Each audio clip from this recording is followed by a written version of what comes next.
1922 में एक 23 साल का लड़का शिमला के सिसिल होटल के सामने खड़ा था। वो यहाँ एक क्लर्क की नौकरी करना चाहता था, लेकिन होटल के गार्ड ने उसके अपीयरेंस को देखते हुए उसे अंदर तक आने नहीं दिया। उस समय किसी ने सपने में भी नहीं सोचा होगा कि आगे चल के यही लड़का न केवल इस होटल का मालिक बनेगा, बल्कि पूरे इंडिया की one of the most luxurious hotel chain को बिल्ड करेगा। ये कहानी है दी ओबेरॉय होटल्स की। साल 1898 अनडिवाइडेड इंडिया के पंजाब प्रोविंस में जन्म होता है मोहन सिंह ओबेरॉय का। वो केवल 6 महीने के थे जब एक एपिडेमिक में उन्होंने अपने फादर को खो दिया, लेकिन इसके बाद भी मोहन की मदर ने इंश्योर किया कि उन्हें एजुकेशन मिले। 16 साल की उम्र में उन्होंने कॉलेज एजुकेशन के लिए लाहौर जाके डीएवी कॉलेज को ज्वाइन कर लिया और वहाँ उनकी लाइफ में दो खास चीजें हुई। पहला, उन्होंने इंग्लिश में कम्युनिकेट करना सीखा और दूसरा, उन्हें एक शू फैक्ट्री में पार्ट टाइम जॉब मिल गई। देखते ही देखते उन्होंने डिजाइन और प्रोडक्शन प्रोसेस को डीपली समझ लिया। वो एक नॉर्मल वर्कर से पहले सुपरवाइजर बने और फिर फुल टाइम मैनेजरियल पोजीशन पे आ गए। गरीबी से उठकर आए मोहन को लगने लगा था कि उनकी लाइफ अब सेटल हो चुकी है कि तभी कहानी में एक ट्विस्ट आता है। 1919 में पूरे इंडिया में ब्रिटिशर्स के द्वारा लगाए गए रॉलेट एक्ट के खिलाफ प्रोटेस्ट चालू हो गए, जिस कारण कई बिजनेसेस को नेगेटिव इम्पैक्ट हुआ। कुछ सालों तक स्ट्रगल करने के बाद 1922 में शू फैक्ट्री भी बंद हो गई और रातों रात मोहन अनएम्प्लॉयड हो गए। कोइंसिडेंटली इसी दौरान मोहन की इशरन देवी से शादी हो जाती है और उनकी एक न्यू बॉर्न बेटी भी रहती है। इसीलिए मोहन डेस्परेटली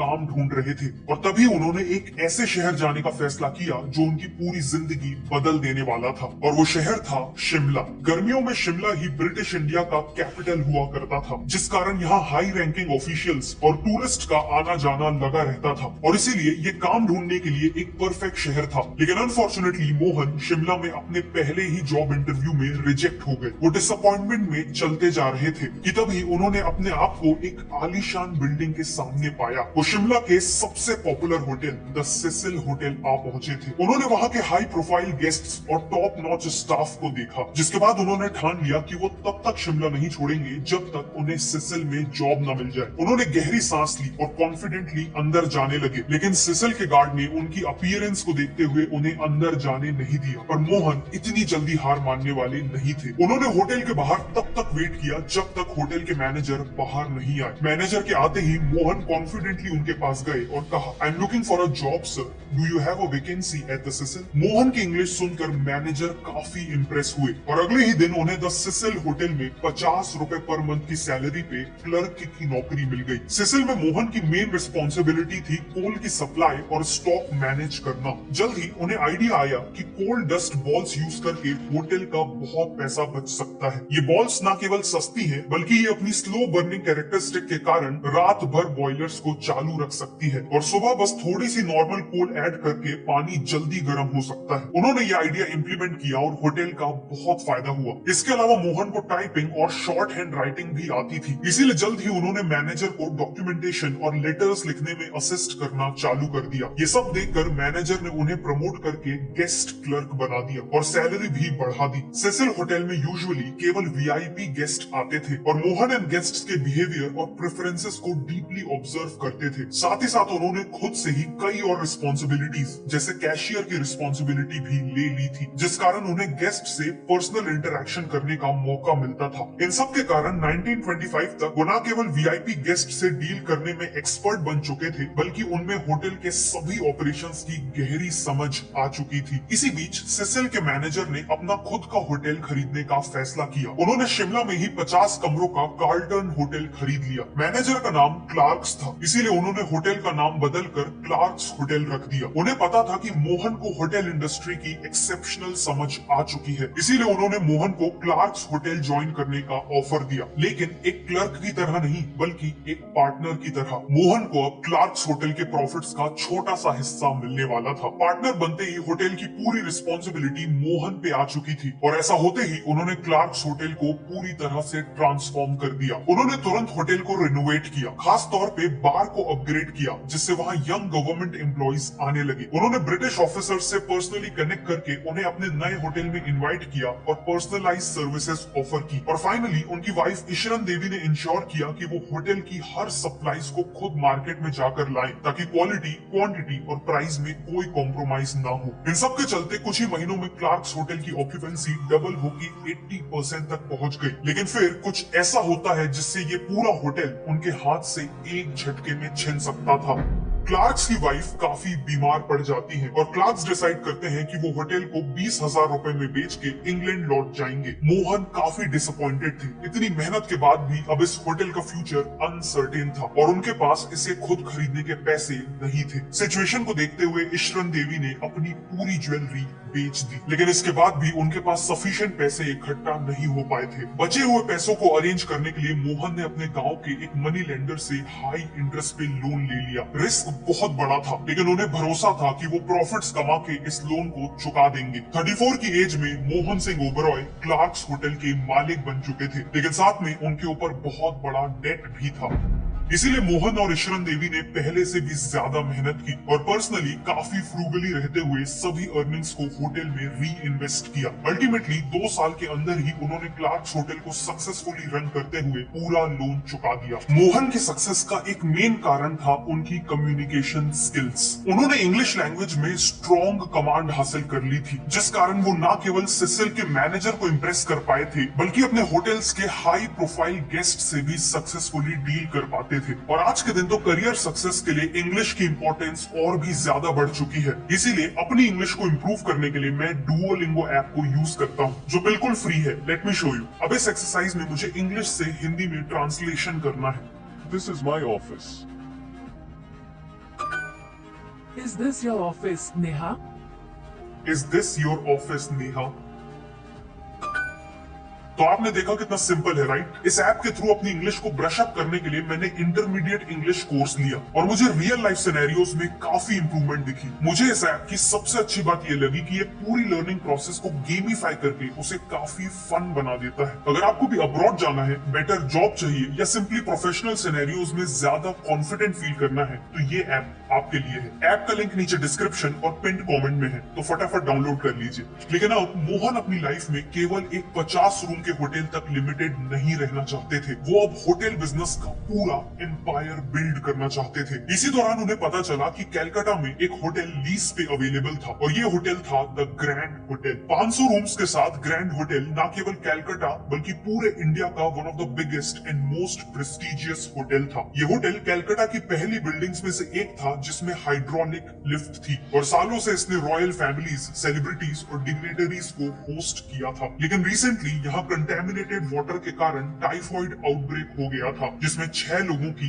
जान चली गई थी। इस इंसिडेंट के बाद होटल की रेपुटेशन मिट्टी में मिल चुकी थी। इसीलिए अल्टीमेटली 1937 में ये होटल बंद पड़ गया और इसके ओनर्स इसे लीज पे देना चाहते थे। मोहन के सामने अब 2 रास्ते थे, या तो शिमला में अपने छोटे होटल को बिना कोई रिस्क के चलाते रहे, या फिर क्लार्क्स होटल से 10 गुना बड़े होटल को लीज पे लेकर अपनी किस्मत आजमाए। मोहन ने दूसरा ऑप्शन चुना और 8,000 रुपए पर मंथ के रेट पे द ग्रैंड होटल को लीज पे ले लिया। लेकिन जब उन्होंने होटल की हालत को प्रॉपरली देखा तो उन्हें अपने डिसीजन पे डाउट होने लगा। बिल्डिंग के अंदर की हर दीवार में धूल की मोटी परत जमी हुई थी, पेंट उखड़ चुका था और इंटीरियर्स बुरी तरह डैमेज हो चुके थे। होटल को रिवाइव करने के लिए उसे एक मैजिकल ट्रांसफॉर्मेशन की जरूरत थी। इसीलिए मोहन ने फिर से एक लोन लिया और बिना देरी किए एक मैसिव क्लीन अप ऑपरेशन करवाया, जिसमें होटल का हर एक कोना डीपली क्लीन करवाया गया। इंटीरियर्स जैसे टपस्ट्रीज, गिल्ट मिरर्स, मार्बल पिलर्स और शैंडलियर्स को रीस्टोर किया गया। फाइनली उन्होंने पर्सनली होटल के पुराने स्टाफ जैसे शेफ्स, हाउसकीपिंग स्टाफ और पोर्टर्स एक्सेट्रा को रीच आउट किया और उन्हें वापस होटल ज्वाइन करवाया, क्योंकि यही लोग होटल को सबसे अच्छे से जानते थे। लेकिन एक चीज को रीस्टोर करना अभी भी बाकी था और वो थी होटल की रेपुटेशन, जो टाइफॉइड आउटब्रेक के कारण खराब हुई थी। मोहन ने इस प्रॉब्लम को जड़ से खत्म करने का फैसला किया। उन्होंने होटल में लगे हुए हर एक पाइप और ओवरहेड टैंक को निकाल फेंका और एक नया मॉडर्न प्लम्बिंग सिस्टम इंस्टॉल किया। ऑल्सो उन्होंने एक नई प्रैक्टिस एस्टैब्लिश की, जिसमें वो खुद सुबह सबसे पहले अपने पूरे स्टाफ की हाइजीन जैसे नेल्स, हेयर और यूनिफॉर्म को इंस्पेक्ट करते थे। इवेंचुअली लोगों के बीच ये बात फैल गई कि न केवल ग्रैंड होटल पहले से ज्यादा प्रीमियम सर्विसेज दे रहा है, बल्कि वो अब 100% सेफ है। और इसीलिए अगले 2 सालों में ग्रैंड होटल की ऑक्यूपेंसी वापस से बढ़ने लगी। लेकिन जैसे ही सिचुएशन बेटर होने लगी, वैसे ही एक और सेटबैक आ गया, वर्ल्ड वॉर 2। वॉर के स्टार्ट होते ही ब्रिटिश आर्मी के हजारों सोल्जर्स के लिए कैलकाटा एक बेस बन चुका था और इन सोल्जर्स के एकोमोडेशन के लिए ब्रिटिशर्स को काफी जगह चाहिए थी। इसीलिए ब्रिटिशर्स ने बाकी कई बिल्डिंग्स के साथ साथ ग्रैंड होटल को भी वॉर के दौरान अपने कब्जे में लेने के ऑर्डर्स पास कर दिए। अगर इतनी मेहनत और इन्वेस्टमेंट के बाद ये होटल मोहन के हाथ से निकल जाता तो वो लोन्स ना चुकाने के कारण बैंकरप्ट हो सकते थे। इसीलिए उन्होंने हिम्मत की और ब्रिटिश जनरल को समझाया कि अगर सोल्जर्स का रहना और खाना खुद आर्मी मैनेज करेगी तो आर्मी को हर दिन 12 रुपए पर सोल्जर खर्च करने होंगे, लेकिन मोहन केवल 10 रुपए पर सोल्जर के प्राइस में सब कुछ मैनेज कर सकते हैं, जिससे आर्मी का बहुत पैसा बच सकता है। लकीली जनरल ने डील डन कर दी, लेकिन अब मोहन को कैसे भी बहुत कम प्राइस चार्ज करते हुए होटल को प्रॉफिटेबली चलाना था। मोहन ने दिमाग लगाया और पूरे होटल के सभी लग्जूरियस इंटीरियर्स को सेफली रिमूव करके स्टोर कर लिया और उनकी जगह स्टर्डी और चीप इंटीरियर्स लगा दिए। इवन किंग साइज बेड्स की जगह कैंप कॉट्स लगा दिए गए। साथ में सभी लग्जरी सर्विसेज को रिमूव करके बेसिक सर्विसेज से रिप्लेस कर दिया गया। ऑक्यूपेंसी को मैक्सिमाइज करने के लिए जहां हो सके वहां बेड्स लगा दिए गए। इवन कॉरिडोर्स और कोर्टयार्ड्स को भी डॉर्मेट्री में कन्वर्ट कर दिया गया। अल्टीमेटली 1400 लोगों की कैपेसिटी वाले ग्रैंड होटल में 4000 सोल्जर्स रुकने लगे, मतलब 40,000 रुपए का रेवेन्यू हर दिन। इन सभी स्ट्रेटेजीज के चलते मोहन 1945 के एंड तक करोड़ों रुपए कमा चुके थे और अब ग्रैंड होटल वापस नॉर्मल कस्टमर्स के लिए भी ओपन हो चुका था। ग्रैंड होटल की ग्रैंड सक्सेस के बाद मोहन के पास पहले से भी बड़ा एक नया गोल था, पूरा हिंदुस्तान। वो इंडिया में खुद की एक होटल चेन ओन करना चाहते थे और इसीलिए उन्होंने एसोसिएट होटल्स ऑफ इंडिया यानी AHI को अक्वायर करने का ठान लिया। AHI पूरे इंडिया के 8 सबसे लग्जूरियस होटल्स को ओन करता था, जिसमें शिमला का सेसल होटल भी शामिल था। समय के साथ AHI का मैनेजमेंट डिटेरियोरेट हो चुका था और उनके कई होटल्स लॉस में थे। मोहन ने स्ट्रेटेजिकली अपने पूरे प्रॉफिट से टाइम टू टाइम AHI के शेयर्स को खरीदना चालू कर दिया और इवेंचुअली उन्होंने कंट्रोलिंग स्टेक अक्वायर कर लिया। मोहन अब इंडिया के 8 सबसे लग्जूरियस होटल्स के ओनर बन चुके थे, इंक्लूडिंग सेसल होटल। वही सेसल होटल जहां उन्हें घुसने तक से मना कर दिया गया था। मोहन के दिमाग में अब केवल एक एम था, अपने 10 होटल्स को इंटरनेशनल लेवल के लग्जरी होटल से भी बेटर बनाना और इसे अचीव करने के लिए उनके पास एक कमाल का मास्टर प्लान था। 1952 में उन्होंने एक वर्ल्ड टूर प्लान किया, जिसमें उनका मेन गोल था वर्ल्ड के टॉप मोस्ट होटल्स में जाकर उन्हें डीपली स्टडी करना। उन्होंने इस टूर में लंदन के डॉचेस्टर होटल, पेरिस के जॉर्ज फिफ्थ होटल और पुएर्टो रिको के हिल्टन होटल जैसे टॉप होटल्स में स्टे किया। हर एक होटल में स्टे करते वक्त वो हमेशा एक नोटबुक और पेन कैरी करते थे और होटल के हर एक लेआउट और ऑपरेशंस पे डिटेल्ड नोट्स लेते थे। 3 महीनों में 25 होटल्स को स्टडी करने के बाद उनके पास कई 100 पेजेस के नोट्स इकट्ठा हो चुके थे। उन्होंने इंडिया वापस आके अपनी लर्निंग्स के बेस पे अपने होटल्स के kitchen layout, room design, public area design, menu design और रूम सर्विस जैसी हर एक चीज में मैसिव इंप्रूवमेंट्स किए और इंटरनेशनल लेवल के स्टैंडर्ड्स अचीव कर लिए। 1955 में मोहन ने देखा कि इंडिया में कई ऐसी हिस्टोरिकल प्लेसेस हैं जहां एक टाइम पे तो राजा महाराजा रहा करते थे, लेकिन आज वहां कोई नहीं रह रहा। उन्हें यहाँ एक बहुत बड़ी अपॉर्चुनिटी दिखी, इसीलिए उन्होंने रॉयल फैमिली से नेगोशिएट करके इन पैलेसेस को लीज पे लेने का फैसला किया। सबसे पहले उन्होंने कश्मीर के महाराजा हरि सिंह के गुलाब भवन पैलेस को होटल में कन्वर्ट किया और इसी तरह इंडिया को मिला उसका पहला रियल पैलेस होटल। 1970 तक अपनी कंटिन्यूड सक्सेस को देखते हुए ओबेरॉय ग्रुप को लगने लगा कि वो इंडियन लग्जरी होटल इंडस्ट्री के अनडिस्प्यूटेड किंग बन चुके हैं। लेकिन फिर कहानी में एंट्री होती है एक ऐसे ग्रुप की जो ओबेरॉय ग्रुप के लिए सबसे बड़ा चैलेंज बन के उभरता है और एक ग्रुप था द ताज होटल ग्रुप। 1971 तक ताज का केवल एक ही होटल था, उनका मुंबई का ताज पैलेस होटल। लेकिन फिर उन्होंने पहली बार मुंबई से बाहर अपना पहला होटल खोला। उन्होंने उदयपुर के लेक पैलेस को होटल में कन्वर्ट किया। फिर 1972 में जयपुर में रामबाग पैलेस की शुरुआत की। 1976 में फोंसेका होटल को खरीद के दिल्ली में एंट्री ली। इसी तरह 1980s तक ताज ग्रुप इंडिया की ऑलमोस्ट हर प्रोमिनेंट सिटी में अपने होटल्स खोल चुका था। ओबेरॉय को पता था कि अगर उन्हें ताज ग्रुप को सच में टक्कर देनी है तो उन्हें उस शहर में अपना होटल खोलना होगा जहां ताज का फ्लैगशिप होटल था, यानी इंडिया का फाइनेंशियल कैपिटल मुंबई। 1970s में मोहन ने डिसाइड किया कि वो मुंबई के नरीमन पॉइंट पे स्क्रैच से एक होटल बिल्ड करेंगे। इस होटल में 500 रूम्स होने वाले थे और 34 फ्लोर्स के साथ ये उस समय मुंबई की सबसे ऊंची बिल्डिंग्स में से एक होने वाला था। प्रोजेक्ट का टोटल बजट 7 करोड़ का था, लेकिन देखते ही देखते होटल का कॉस्ट करीब 20 करोड़ तक पहुंच गया। इस प्रोजेक्ट के लिए ओबरॉय ग्रुप ने लोन लिया था और एक ऐसा टाइम आया था जब हर एक दिन की ही इंटरेस्ट पेमेंट्स 1,20,000 तक पहुंच गई थी। इतने बड़े फाइनेंशियल प्रेशर के चलते पूरे ओबरॉय ग्रुप के फाइनेंसेस अफेक्ट होने लगे और ऐसा लगने लगा कि कंस्ट्रक्शन रोकना पड़ेगा। लेकिन फिर 72 की एज में मोहन ने खुद 6 महीनों तक मुंबई में कैंप किया और इंश्योर किया कि होटल टाइम पे कंप्लीट हो। 1973 में होटल ऑपरेशनल हुआ और ओबरॉय ग्रुप के लिए चीजें नॉर्मल होने लगी। लेकिन फिर ओबरॉय को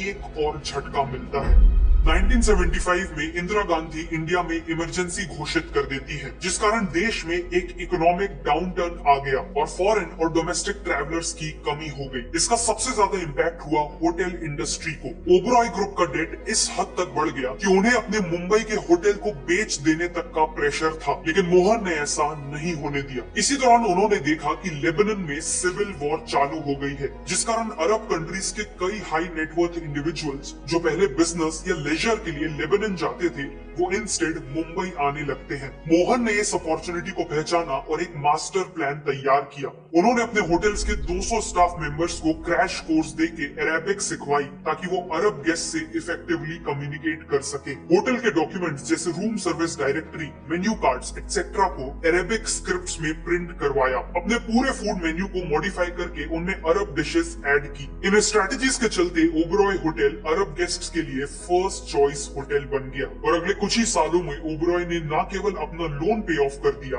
बल्कि इस होटल से ह्यूज प्रॉफिट्स भी जनरेट किए। इस सक्सेस के साथ ओबरॉय ग्रुप ने अपने आप को इंडिया की most prominent luxury hotel chain के तौर पे स्टैब्लिश कर लिया था और मोहन सिंह ओबरॉय ने अपनी लाइफ के सबसे बड़े चैलेंज को सक्सेसफुली डील कर लिया था। उनका कहना था कि हमें कभी भी ऐसी चीज एक्सेप्ट नहीं करनी चाहिए जो सेकंड बेस्ट हो, और उन्होंने इसी फिलॉसफी के साथ ओबरॉय ग्रुप को बिल्ड किया। आज अपने 32 लग्जरी होटल्स के साथ ओबरॉय न केवल इंडिया बल्कि वर्ल्ड के फाइनेस्ट होटल चेन्स में से एक है। और सबसे इंपॉर्टेंट बात यह है कि हजारों करोड़ों के इस बिजनेस एम्पायर को बिल्ड करने के पीछे एक ऐसे इंसान का हाथ है जो कभी खुद होटल का क्लर्क हुआ करता था।